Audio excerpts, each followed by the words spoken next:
Everybody. Hey, so we just had our live stream stuff just crashed, and my apologies. So people will be jumping back in with us at some point, and they missed all of that heartfelt pleading from We us. did record it though, No, right? we see. Now I've been using live stream to record lately, so no, we didn't even get it on, Oh, on man. recording. But go love your kids. That's at your church on the district level. Go do that. That was recorded. Okay.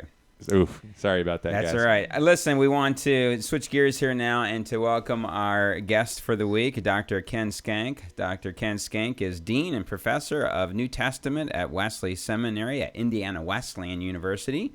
He's taught at Indiana Wesleyan for over 15 years and is an ordained minister in the Wesleyan Church. He received his doctorate in New Testament from the University of Durham, England, and has other degrees from Asbury Theological Seminary, the University of Kentucky, and get ready, guys. That's right. Get ready. Southern Wesleyan University. He's the recipient of 2 Fulbright Awards and is the author of over 15 books, including Paul, Soldier of Peace, Jesus is Lord, an Introduction to the New Testament, Making Sense of God's Word, and Jesus, the Mission. He's married to Angela and has 4 children, Stephanie, Stacy, Thomas, and Sophia. Ken, welcome to the show.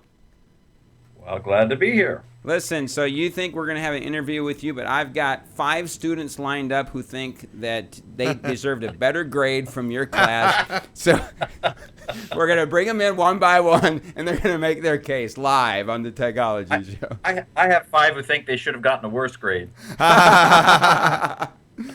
Again, it's great having you. There's a lot of ways we could go with the interview, Ken. Let's start by talking about Wesley Seminary.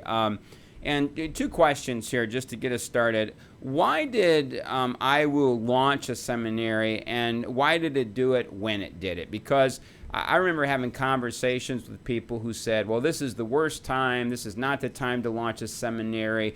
In fact, Christian institutions, academic institutions, many of them are closing, and so this is the worst time. Nonetheless, IWU pushed forward. Well, there are lots of things I could say. Certainly, President Henry Smith was a major feature there. He was just becoming president, and this just seemed to pop up on his radar. We have, by the way, energy-efficient lights here. Yeah, and if I see that. I have to wave at my wall every once in a while to get the light to come back on.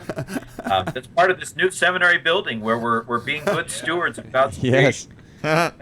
Anyway, so Henry Smith seemed to have it on his heart to do this. We'd been in discussion with another seminary, maybe to have a branch campus here, and that didn't work out. And Keith Drury, who is a provocateur, he said, "Look, we have one shot at this seminary thing. Are we going to spend it on becoming a site for some other seminary, or are we going to actually start our own?" And so it was I'd like to think it was God's timing, God's planning, and there were some unique gifts that IWU has with regard to online education. Yeah. People were saying that seminary is dead, but I think actually what the problem is that we were entering a time where people just weren't going to move somewhere for 3 years. Yeah. At least a lot of people weren't. And so IWU has all this online infrastructure already. And so we were really well positioned to make seminary education accessible. I don't know if that kind of gets you going, but yeah, I heard Keith Drury just a few weeks ago. I was at a symposium, and he made the comment that what's happening now is our whole definition of traditional education is changing, and it goes to your statement a moment ago that it wasn't that seminary education was dead, it's that they weren't going to move for what we consider the traditional program, that there are a lot more components now to this where one can stay home. I'm just curious, how do you react to Keith's statement there that traditional education's just taken on a whole new definition?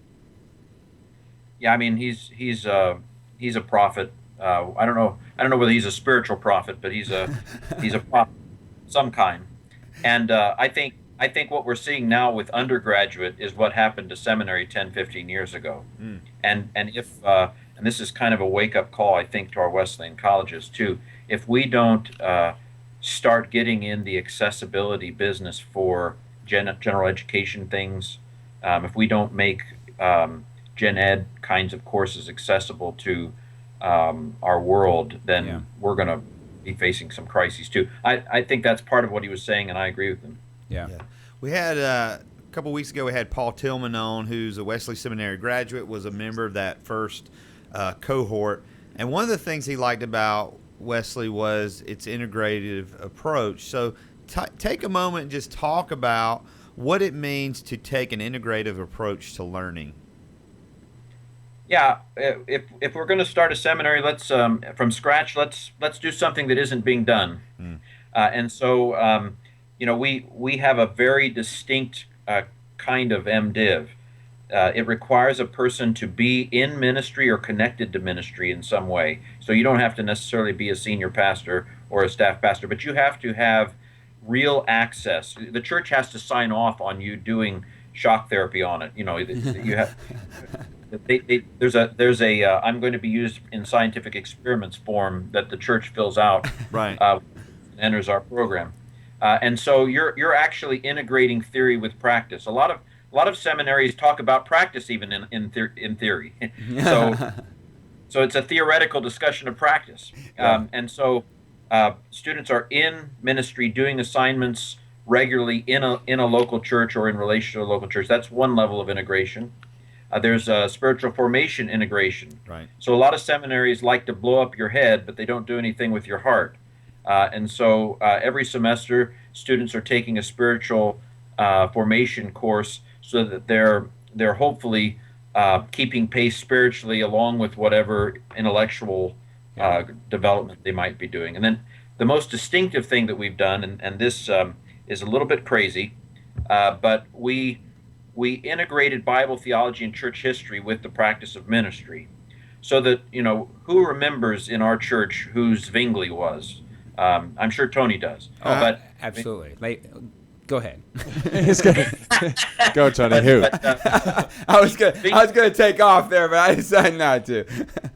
Zwingli was this guy who was plenty happy in the Protestant Reformation to leave the Roman Catholic Church, but then when people said, "Well, I don't think the Bible teaches infant baptism," he said, "Well, I'll baptize you," and he drowned them in the river. So he was willing to split, but he wasn't willing to let somebody split from him. Yeah. And so in church history, that's an interesting story. Bob Black definitely can make that an interesting story. Yeah. But what if you study that story while you're doing a lesson on church splits in leadership? In a leadership class. Yeah. And so that bringing of Bible theology and church history right next to teaching about the practice of ministry, I think helps people remember a whole lot more and helps them see the relevance of a whole lot more of those topics than they would otherwise. Ken, I think that another thing too, I'm interested on just your opinion on this. When you have the requirement that they have to be in practice in terms of ministry, I think it takes care of another issue that we have seen for years in theological education, and that is someone goes off to the academy, to the seminary, and they're studying for ministry, but there's no real ownership of that person.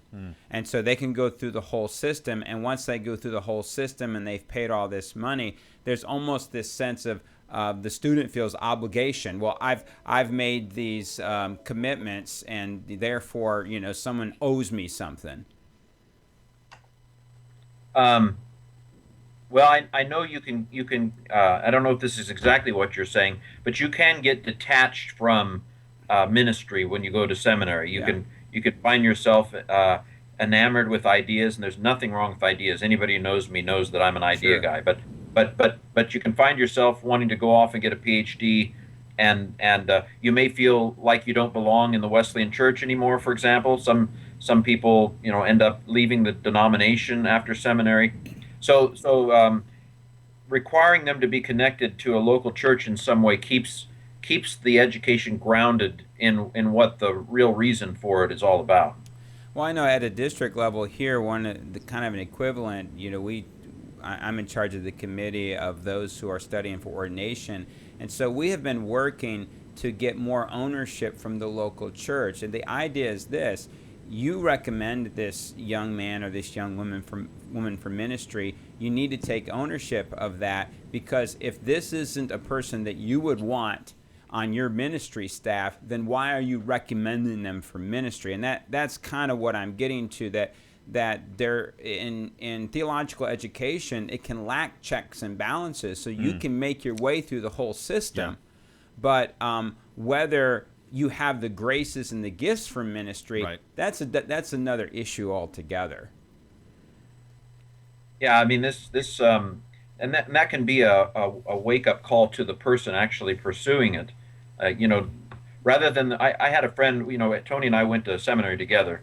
I had a friend at Asbury who went through his whole seminary education and then washed out in his second or third year of actual ministry, and he works at a hardware store now, which is fine. It's nothing wrong with working in a hardware store. Yeah. But he said, I wish somebody had told me that I could be engaged in ministry without being a pastor. I mean, wouldn't it have been nice for him to learn that 4 years, 5 years earlier, rather than after he'd spent how much money on a degree? Yeah, well, you and I had, I think, a common professor at Southern Wesleyan in Bob Black, and Dr. Bob Black is one of those professors that I know he has actually taken the risk and pulled students aside at Southern Wesleyan. And he doesn't do this often, but he's willing to do it, where he says exactly that.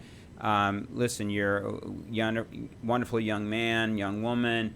You've got some abilities, but I don't see the graces and gifts for ministry. And the reason I know that is because a young man came to me and he was all upset, and he always resented Dr. Black for that. The irony was this, that his story is similar to the one you just told. This guy went on, he got his MDiv. He never spent the first day in ministry, never the first day.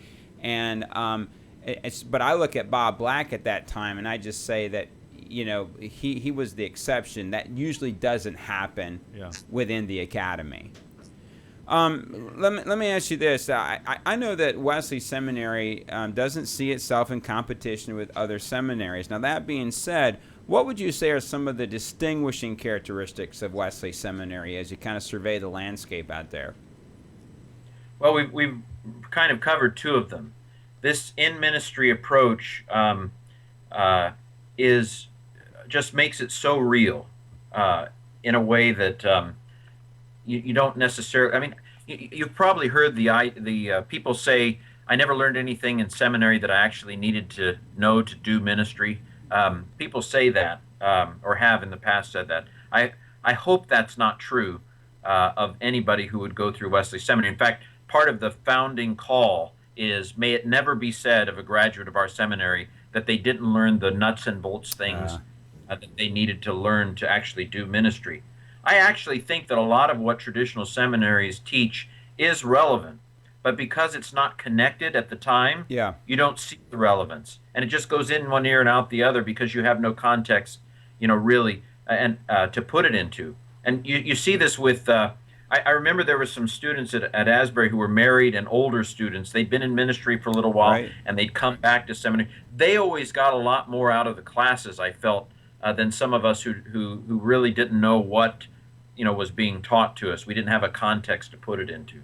So I think that's a distinct strength of our program, because you are in ministry as you're discussing these sorts of things. The integrative approach, I think, is a definite strength. Because again, it helps you remember things that you might otherwise, who remembers the Donatist controversy? Again, Tony does. But who remembers the Donatist controversy? But if you're talking about, does my baptism count if my pastor was having an affair when he was doing it? If you put church history into that context, you're going to remember it better. Wow. So that integrative context is, I think, a major strength. Affordability right now is a major strength.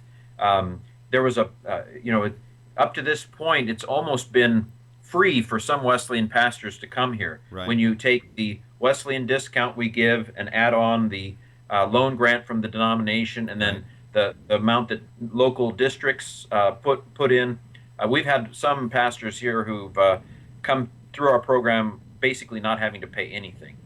So that's a strength. I think. That was our next question, was just about the low cost, not just for Wesleyans but non-Wesleyans. But let me just ask you real briefly. One of the requirements for the program is you spend a week on campus at IWU, and I know for somebody like me, that's been a little bit prohibitive. Just it's a long drive, but now you got a partnership with 12 Stone, which is 2 hours from me. What was the thinking in? You're kind of creating a north-south campus and hitting really the whole East Coast. So what was the thinking behind that partnership? And have you seen, I know this June was kind of the first start with 12 Stone. How has that helped the program? Do you see it expanding even more? Talk about that just a little bit.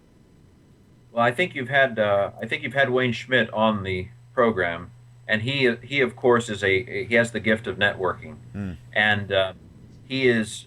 We have, for example, all Spanish cohorts on campus. Today we have students here from Panama and Colombia. We're going to actually have a cohort start in Colombia in August, and so the 12 Stone connection was a connection that he made. I don't know whether Kevin Meyer came to him or vice versa, but this idea of connecting with teaching churches is Right. very much, I think, a trend that we're going to see more and more of. And so we're thinking, well, what other churches can we connect with to have those intensives? Right. So that's a part of his vision, and it's a shared vision by a lot of people, not just here, but in the denomination. And Wow. and 12 Stone is just they just are full of ideas. It's amazing to work with them. Well, I was heading to the airport in Atlanta a few weeks ago, and here we are driving, and I see the big 12 Stone. I mean, I see the big. I mean, it's their place where the Wesley Seminary stuff will be taking place. It is right there on the interstate. Like, I'm talking, it is pretty massive, pretty nice, and I kind of nudged my wife like, hey, next year, next June. So we're in that conversation as a family of Daddy going back to school. So You had Paul Tillman on a couple weeks ago, and he joked about, I think, building the plane as it's flying. Yeah, Right. yeah. I've always said, if you come, we will build it. yeah, So, if you have a venue and you get 15 students, we'll be there. Yeah, that's nice. That's not a promise, but that's it's a philosophy. No, listen, we've already recorded it, and we will cut right out where you say Yeah. it's not a promise. we Ken. can So- we can do some editing. Listen, let's shift here a little bit and talk about you more personally and some of your writing. Our listeners may not be aware that you are a prolific writer. For an example, I would just steer them to your blog, Quadrilateral Thoughts. I'm curious of whether you are currently working on something, and then also of all the things that you've written. Is there one or two of those projects that really stand out in terms of just importance at this point in your writing career? I'm sure nothing I've written is important, but I've enjoyed writing. I've had the privilege of writing a lot of things. I'm very appreciative to Wesleyan Publishing House for a series that they certainly didn't plan on it going this long, but it started with Paul. That was just going to be one book, and I wrote too much, and so it ended up being 3. And then just had 2 books on Jesus that came out last month, and I'm currently working on one on Acts, and then, Lord willing, there'll be one on Hebrews to Revelation after that. I don't know whether it's because it's the one I'm working on right now, but I really enjoy the Book of Acts. Right. Book of Acts just is, and I don't read the Book of Acts in a static way. I read it as real people with real struggles. A lot of those struggles are the same as the struggles we have today, and so maybe it's because I'm a little bit of a cynic, but I see things that maybe aren't there.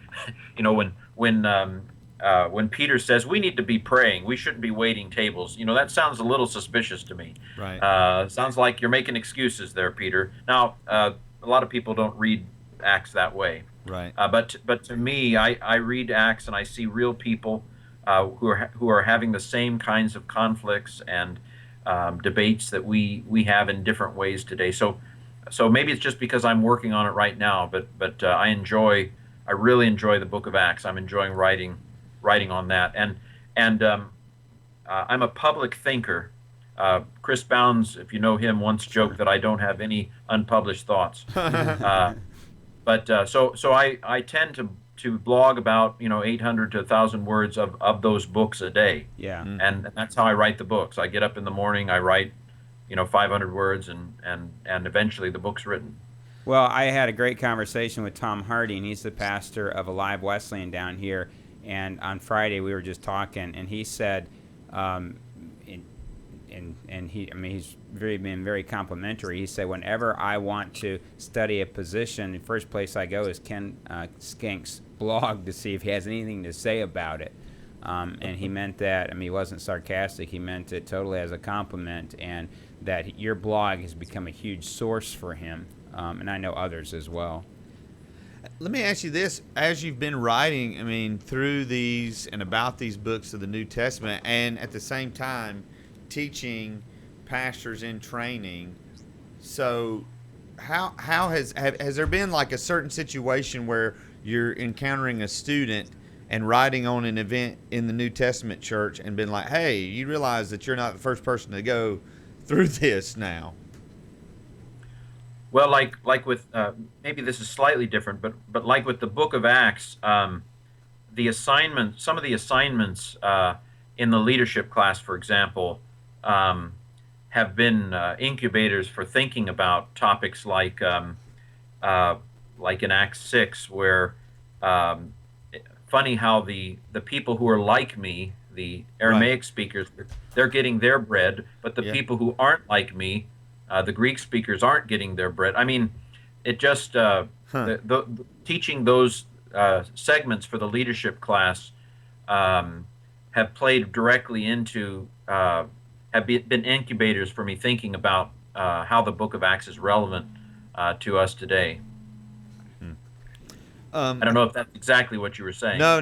That's a perfect answer. A couple of months ago, we had Dr. Bud Bentz on the show.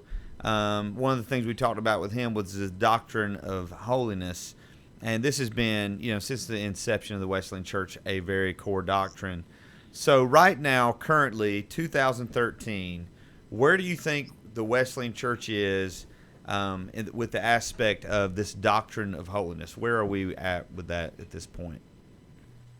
Well, that's a real sensitive and loaded question, isn't it? It is. Very much so, Ken. Yeah. Again, we just want you to know we're taping every word. Yes. And editing some of them, right? Exactly. I really think that people don't understand what the Wesleyan doctrine of holiness is. In fact, I've heard, and DBMDs beware, I've heard candidates say, all I have to do when I get to that part of my interview is ask them what they think, and everybody on the DBMD will have a different opinion. No. And then, like Paul in Acts 23, they'll start fighting among themselves, and I'll just sit back and enjoy. Wow. There is a lot of kind of confusion about this in the church, and I do you agree with that? People don't. There's not a script that everybody's reading from when they come to this doctrine. And so I think if we don't somehow address that as a denomination, it will continue to kind of be this nebulous thing that we say we believe in, but we kind of joke about it, and nobody's quite sure what it means. What do you think? Does that sound?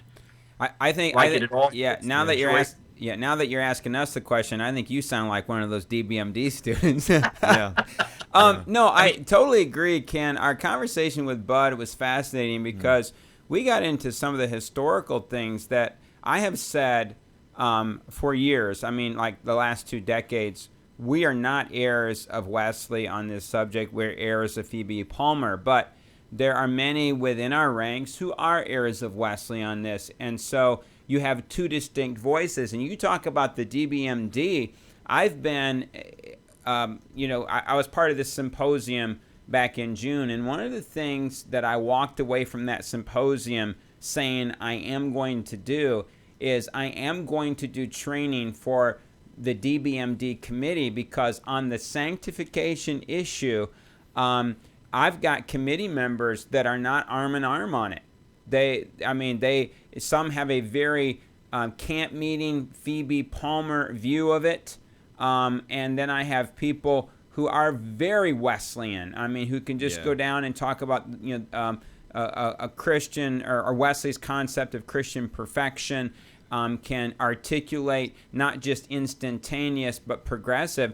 And I think it's confusing for DBMD students when you have one committee member who's saying, hey, you can get it now, we could just take care of this issue right now. And then you have another who has an appreciation for sanctification as a process, more than just some instantaneous thing, but a process that we're working through. And we do not have one voice on this. And here's what's happening.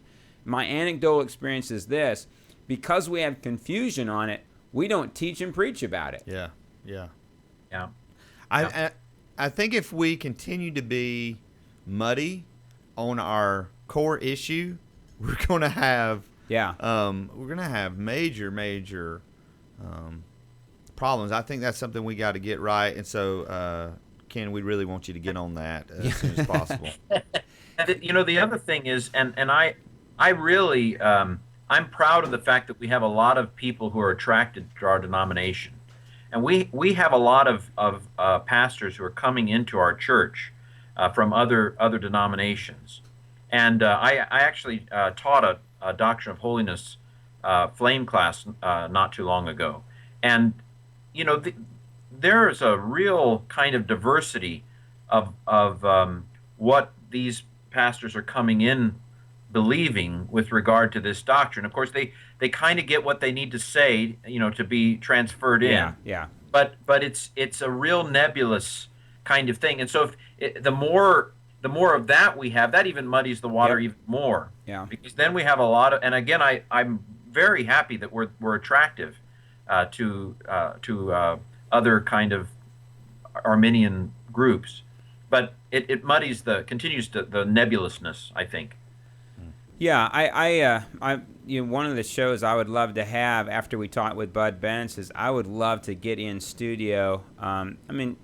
Guys like you, Bob Black, Keith Drury, Bud Bentz, and again to kick this around. And because here's the one thing, I was at a Holiness convention a few years ago where one of the speakers said his whole theory was we needed to just jettison the language, that we've gotten so bogged down, and he said we need to simplify it. He said what we're talking about is Christ-likeness, the image of Christ being lived out in the hearts and the lives of men and women. And he said we're getting so caught up in semantics and the language that we're forgetting the very heart of this, that there's a transformation that can take place whereby we reflect the image of Christ.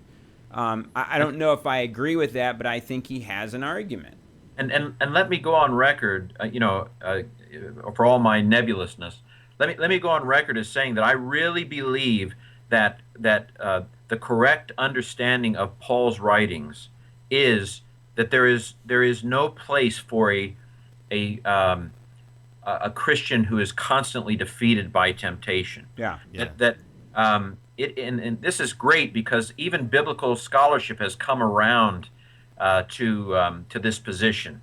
The majority of biblical scholars, and of course they don't even know who the Wesleyan Church is, but the majority of biblical scholars do not think that Romans 7 is Paul talking about his current and present struggle with sin. Part of the reason why I've written these books on Paul and Jesus is because I think that there is a disconnect between even things that scholars are saying now that fit with the Wesleyan tradition, that our pastors maybe have never even heard before. Yeah.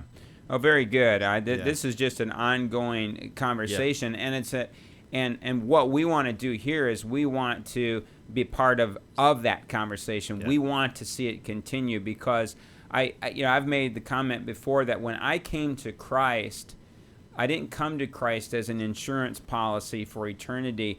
I needed salvation, and I needed it now. I needed redemption, and I needed it now. I needed transformation and some kind of anchor in my life, and I needed it now. And the beauty of the gospel of Jesus Christ is all of that is in the gospel, and that there is something that can qualitatively happen in the life of the believer. And that optimism is part and parcel of the Wesleyan tradition. I mean, that's one of what if you ask what are some of the things that are distinctive about the Wesleyan tradition? That optimism that God can actually change a person. That's who we are. Yeah, exactly. Ken, real quick here, I'm going to ask you just a off-the-cuff question that you didn't know was coming. But, I know you were raised in a Christian home. I know in the past few months you lost your father. I've seen you make a few comments online. You take a moment and just talk about your heritage a little bit. I know that the last few months have given you an opportunity to reflect about that.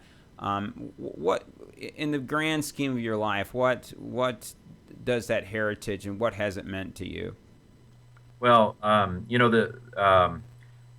in a book I wrote recently, I dedicated it to my father, and it was a book about Jesus. And I said that if I ever wanted to know what Jesus would do, all I needed to do was look at my dad. Nice. My dad was not a thinker, not at all. He was a doer, and if I wanted to have an intellectual argument, that was my mom's business. But my dad was a Christ-like man. Yeah. And my mother is too, except she's not a man. Yeah. We got that. There was never a question growing up that if my parents were presented with the choice between doing what they knew God wanted them to do or not, they would always consistently do what they knew, what God wanted them to do. That's what holiness is to me, Christ-likeness. That you are completely surrendered to God, and there's nothing God would ask you to do that you wouldn't do, even if it was hard. My parents weren't perfect, not at all. But I often have, after failing, my son will say, what, my dad was a whole lot better dad to me than I am to you. But there was never, their vacations were camp meeting. Yeah. We didn't go to the beach. We went to general conference. I mean, that was what vacation was. And so I'm very thankful to the Lord for that godly heritage.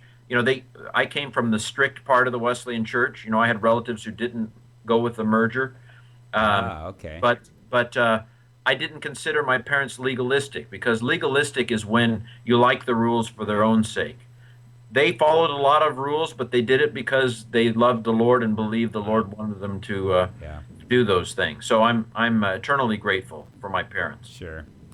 Well, Ken, it has been a real pleasure to have you on this show, and as we go push forward here in the future, would love to get you on again, and maybe I really do want to work out a whole show where we just talk about just the topic of holiness, and maybe we can get this figured out where we can bring you and others in, and together we can just have some specific issues that we talk about.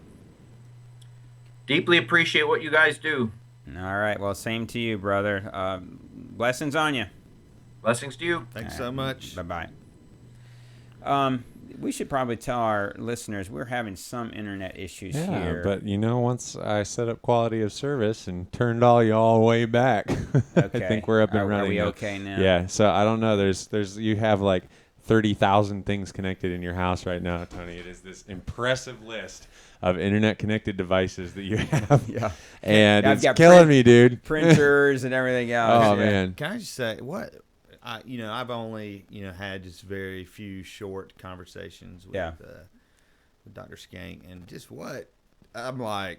Oh, he's awesome dude. If you go, there's a website that rates professors, and you ought to see, like, he's got one curmudgeon student, Yeah. I bet and his students just rate him out the roof, man. Yeah, it's a 5-point rating, and he's always 4.6, 4.7.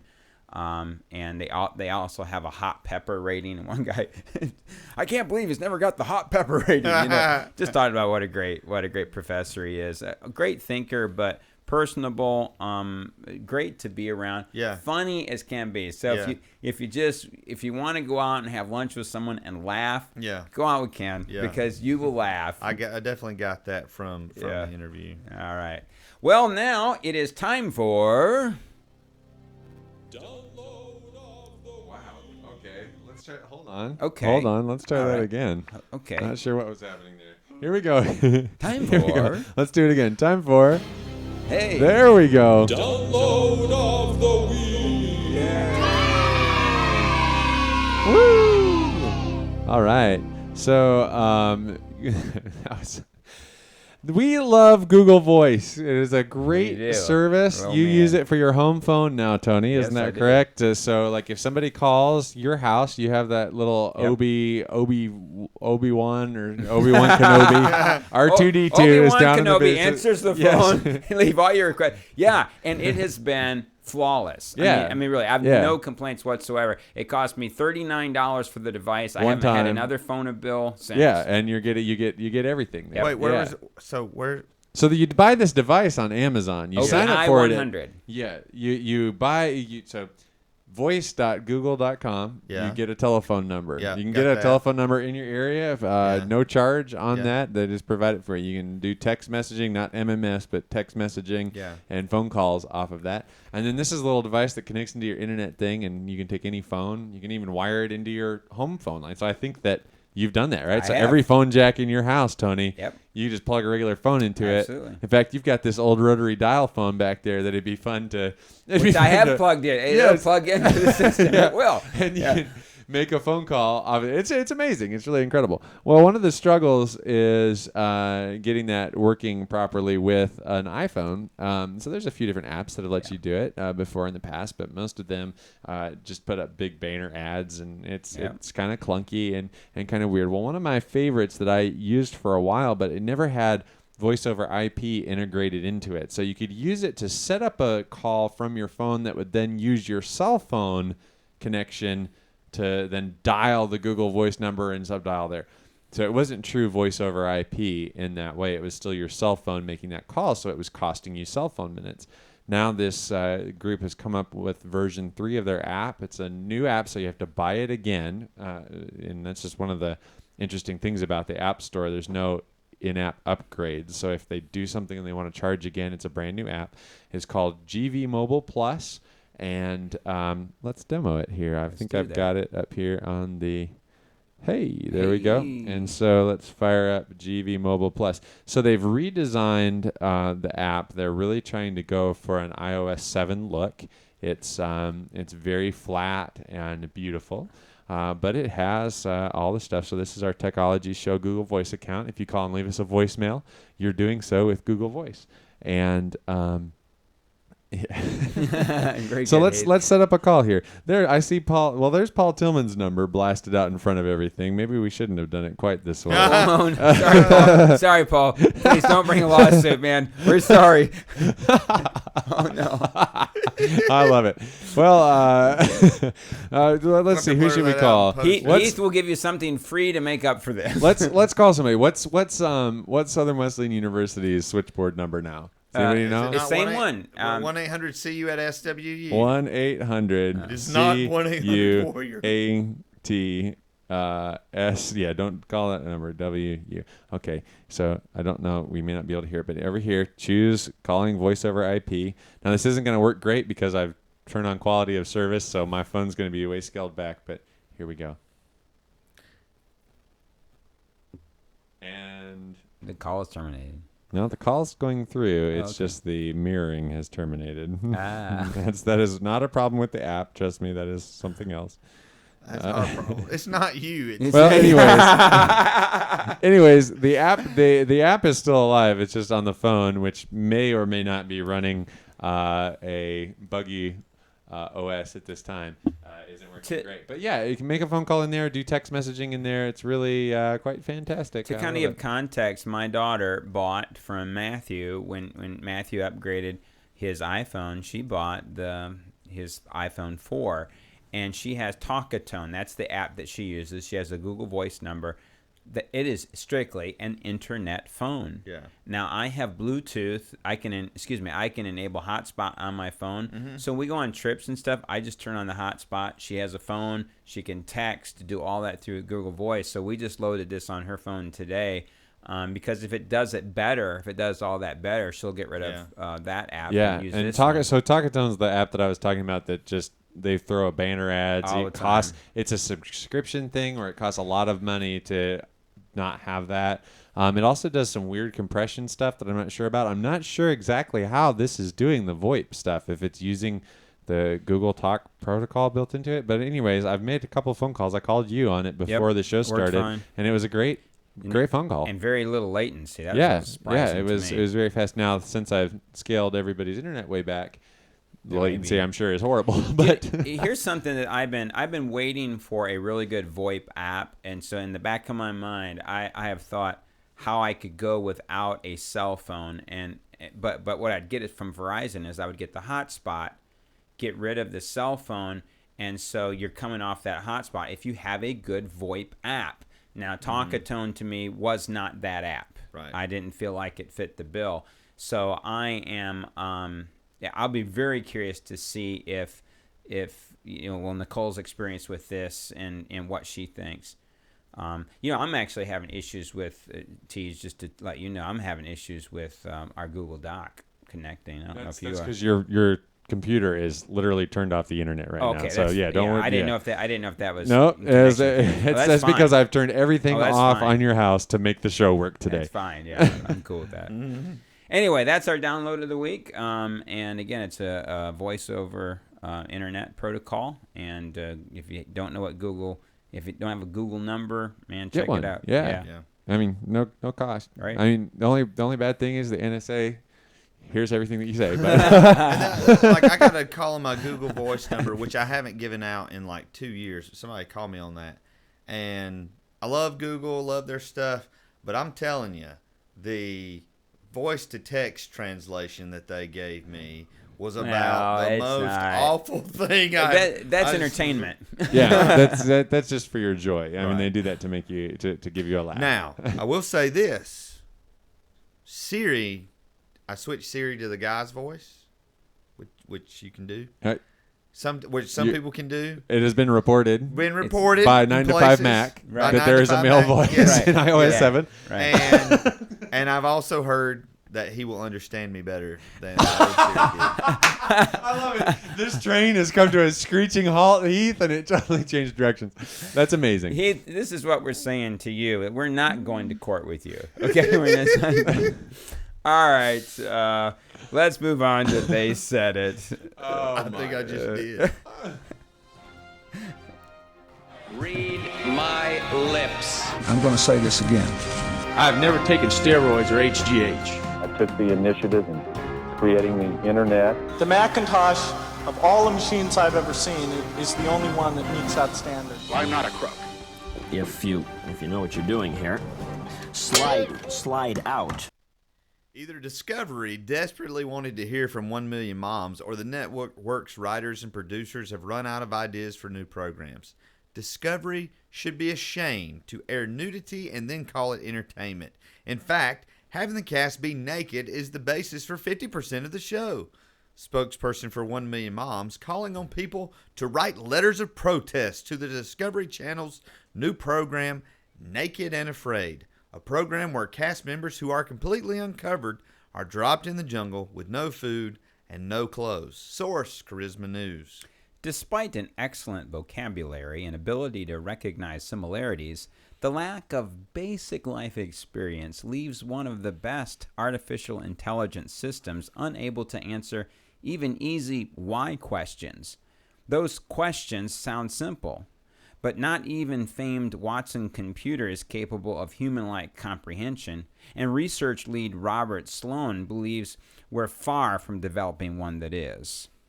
Marlia Moon reporting on a recent study that reveals that artificial intelligence has a long way to go before it reaches the level of human reasoning. Source, Engadget. If you're a normal person shopping for a laptop, you should buy a MacBook Air. It does all the things you want a laptop to do. It does them well, and now it does them for 12 hours at a clip at $1,099 for the base model, $100 less than last year. It's even a solid value compared to its best competition from Sony, Toshiba, and others. Tech blogger Neela Patel's closing comments of his review of the new 13-inch MacBook Air. Source, The Verge. Yay. We are so saddened to confirm that the reports of the death of Corey Monteith are accurate. We are in shock and mourning this tragic loss. Melissa Cates, Corey Monteith's publicist, confirming the actor's death, which has been attributed to a drug overdose. Source, USA Today. So let's jump to the top here. This story from Charisma News with this show, Naked and Afraid. Yes. I think we put this in the lineup because if you dig into this, there's really some substance to this group. Yeah. And there are two shows in the past that they have. I mean, I think that they have been successful in getting off the air because after the first season they weren't renewed. They couldn't get sponsors. And this is what 1 Million Moms does. They just encourage people to write sponsors, write the show, and sponsors drop off. And I've never seen this show. I've seen ads for it. Okay. I don't think I need to see the show. When you get into the article, it says that you have to blur out a lot. But I mean, to me, I think it's just the show is trying to make it off the gratuitous nature of what's going on here. Right. And it's hard when you're watching a legitimate show on the Discovery Channel, and the ad pops up, and you're like, oh, kids, you know. Yeah. Yeah, and the Discovery Channel's one that, historically has been kind of exciting. I remember loving it as a kid anyways. I love some Deadliest Catch. Love that show. But, yeah, to then have something like that. Yeah, and like you said, just have that advertisement pop up. So, yeah, I'm in the corner of 1 Million Moms. I hope that they make some progress with this. But then on the other side, let me play the devil's advocate, because I'm also in the corner of the show in that when I'm naked, there's a lot of people who are afraid too. So, you want to expound on that more? I can kind of see where they're coming from. So that's all I'm saying. All right, the next story. Details. The next story, artificial intelligence. I love this study because it talks about the human factor, and for all of the progress we're making with computers, at the end of the day, it can't answer why questions. It doesn't have the ability to reason the way humans reason, and that's not going to happen till I think somewhere around Terminator 3. That's right. That's right. That's when they'll get self recognition or whatever. And it's not till John Connor grows up and starts working for Apple on Siri development that we'll really start seeing this. I wonder with Siri if they'll have like different voices someday or something. Yeah, well, anyway, that's another subject. Yeah. Right? Like a male Terminator voice. Yes. Like Arnold Schwarzenegger. Get out of the car. Do it now. Turn left. Turn left. Do it now. What are you doing? It's not a tumor. That's amazing. All right, you were cheering TG on the Neela Patel review of the 13-inch MacBook yes. Air. Have you read these reviews about this computer? I have read 2 reviews. It's a combination of 2 things. First thing, Intel has a new chip. Haswell is kind of, so they do what's called a tick-tock development cycle. So kind of like with the iPhone 5, iPhone 5S, iPhone 4, iPhone 4S. Tick-tock. It's major update, minor update. This is the minor update that just kind of brings to fruition everything that they've been trying to do with the core processors with Ivy Bridge and all that. Yeah. It's amazing. So it's not like you're not going to buy a desktop computer with a Haswell chip in it and see all kinds of improvement. This is very much mobile focused, and the battery life of that stuff it's just amazing. Yeah. Combine that with Apple, who has taken it now, the same machine, they've done a Windows 8 install on it. The battery life is good, but it's nowhere near that user time. So what they've done is they've just optimized as much as they can out of that machine, and now you've got this thing that is powerful. I mean, I use a MacBook Air from last year and have been just very really fine happy with with it. it. I love having my high power workstation, but then, when I'm out doing whatever, I've been very, very happy with my MacBook Air. But this thing gets 2 times the battery life of last year's MacBook Air. Wow. I mean, to think, it's almost like I was telling Pastor Buddy, who also has the same model MacBook Air as I do, he said, I almost want to sell what I've got right now and buy this thing because that is hugely valuable, and especially for a guy who's traveling around like he does, who has to be in a lot of different places, to have that, to know, okay, I've got 12 hours. That's not kidding around. 12 hours of battery life on a laptop. I mean, to me, that's one of the primary reasons you buy a laptop is to be mobile, that you're not confined to needing a cord. So let me ask you this, TG, because I think people know I am strictly an Apple guy. I don't even look at other computers. I forbid my children to look at other computers. So I don't we call it legalism. I think that's by Ken's definition. That's exactly. So if the MacBook Air $1099 is talking about Sony Toshiba, what would some of the? I mean, there's really no comparable models right now. There's very few things that I know about that I've heard about. Everybody always talks about, Mac is too expensive, but for a comparable laptop, and I can answer that. I mean, now this might apply to some 14-inch, but to get a high quality PC right now, you're going to have to lay down anywhere from $1,300 up to about $2,000. And when I say quality, Steve Stanley, friend of our show here, comes on every so often. Did not buy the quality. He wants to get a Windows computer, and so he was asking me. So I did a bunch of research, and I said, you're gonna have to drop some money if you want it. Now the only advantage you're gonna have with those computers is it's gonna be a touch interface as well. Right. Okay, because Windows 8 is touch. Yeah. But if Nicole was starting college tomorrow and we were sending her off with a new computer, this would be a no-brainer. It would just be the MacBook Air, the 13-inch MacBook Air. And you would do that because you love your daughter. That's right. And the thing is, I would guess if she was going to college today, I would guess that when she graduates, that computer's still going to be running. Yeah. And here's for me, I went into college with a compact laptop, and that was a stupid decision at that point in my life. But that thing cost that same price. I think I paid $900 and some for it. I mean, it was within $100 or two, and within a year. I spent the same kind of money for Dana her freshman year of college, about $1,000 for a Dell that. I promise you, by the time you guys, her Dell was working when she graduated, but when she graduated, her gift was we bought a refurbished Mac, because in those 4 years, that Dell had fallen so far behind, and it was during a time things were changing. But here's what I would do. Not only would I get my daughter that MacBook Air, that 13-inch, but I would buy the 149 3-year. So I can promise you that computer is going to last through her college career, and I would I'd get the Apple Care just in case, but that would be worry-free computing. It just would. Yeah.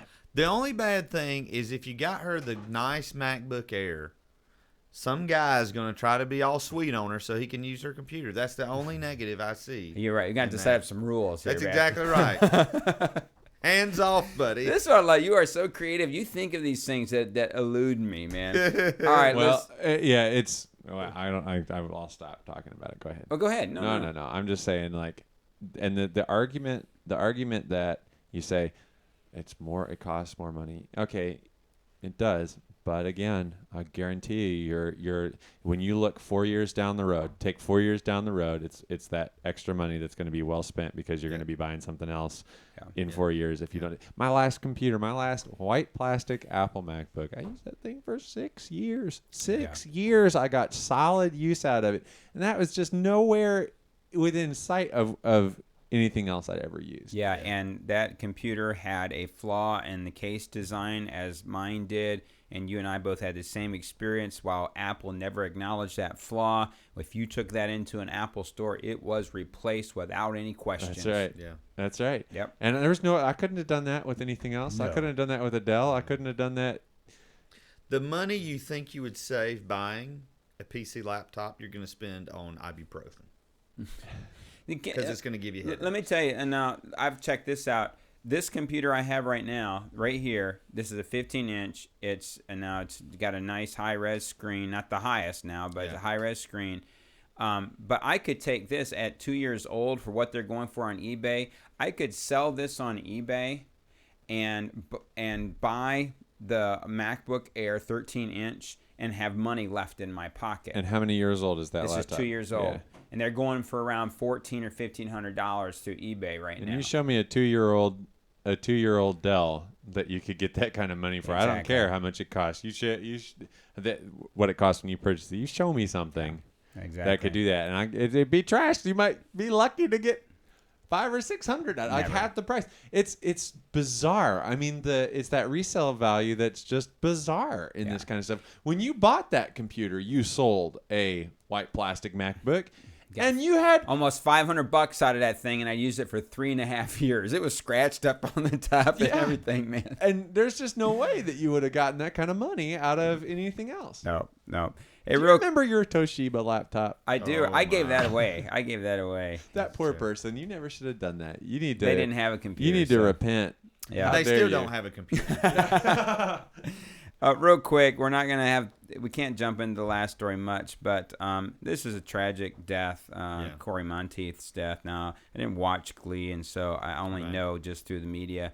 The only reason I included this story is that these are always, we don't have the discussion, but these should spawn conversations about drug abuse. Yeah. And he had a drug abuse problem, and give him credit, he went to rehab. He just got out of rehab. Got out in April, yeah. And so, I mean, my heart goes out to anyone who's battling that. Right. But these should be launching pads for us to have these discussions about substance abuse, and that this is real. And too often in the media, and with young people especially, we act as though drunkenness or being high is a fun thing, and we laugh it off. Right. But these things can have very tragic consequences. Yeah, and I think, speaking as people in ministry, I think there are so many ministers silently suffering with addictions like this for fear of, I'm going to lose my job, I'm going to lose my credentials, I'm going to lose everything.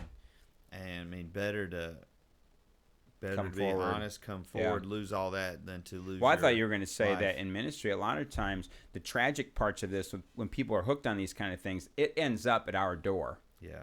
I mean, they're talking to us about it, and we're scrambling in the church to try to get them counseling, get them where they need to be, see some kind of transformation in their lives. Or are we just not like, no, sorry, go get yourself fixed, and then come in the door. And I'm not near as knowledgeable as I need to be at our local resources. If someone came to me, I wouldn't really know. I would know, first of all, that it would be personally beyond my realm of comfort or what I would be able to help with, other than the supernatural that part of it that I can offer. Well, we have found through rough and tumble experience places around here that deal with it, and places you can go for rehab and programs that they have.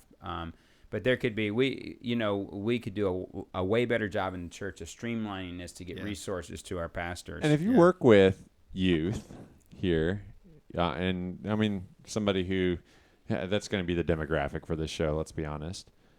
Take advantage of this as a talking point, and to bring it up. Okay, real quick here now, the theologian trading cards. We have two people. You won. You haven't gotten your contact information to us. You have private accounts on Facebook, and so what's going to happen is if this isn't claimed by next week, we're putting it back up, and so 2 weeks from today in the chat room, we will pick two people from the chat room. and we will give these away. Zondervan will send them to you directly. So Mary Williamson and Troy Wilson, if you're listening, send us a Facebook message. Please. Right on our wall, Twitter, however, smoke signals, whatever. Just let us know.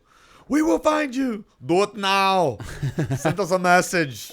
All right, Heath. So if you're not at Kids Can't Be a Counselor, where can our listeners find you? Oh, well. Sleep in your bed, resting up from Kids Can't. Blowing through appointments. Over the next couple of days, if you want to see what I've been doing this summer, I'm uploading a lot of videos, including a district conference video, to heathmullican.com, and that'll be all over the internet. Make it go viral. All right, Tej. I'm MatthewTG.com, and Tony, you're AK664 everywhere. That's everywhere right. there is Everywhere, to be. that's Yeah. right. Find him on Orkut. Yeah. Next week in studio. Yes. Our right good here. friend Greg Edmonds will Yes. be here and talk to us about Haiti. And he has made the public announcement now that when this term is over, he's finishing up in Haiti. And so we'll talk to him about that and get a feel for how we can retain him on contract for our district. Yeah, that's exactly right. All right. If you want to do further research on anything we discussed today, you can find all the links to the stories we covered at our website, thetechnologyshow.com. Here's what we'd love for you to do. If you have a comment, if you want to disagree with Heath or Matthew, send us an email by sending it to thetechnologyshow@gmail.com, or better yet, if you really want to get under Heath's skin and just take him on. Don't do it. Call 3049 Theology. That's 304-986-5649. Leave us a message. We may even play those comments on the air. As always, thanks for joining us. Goodbye, everybody. Goodbye. Adios.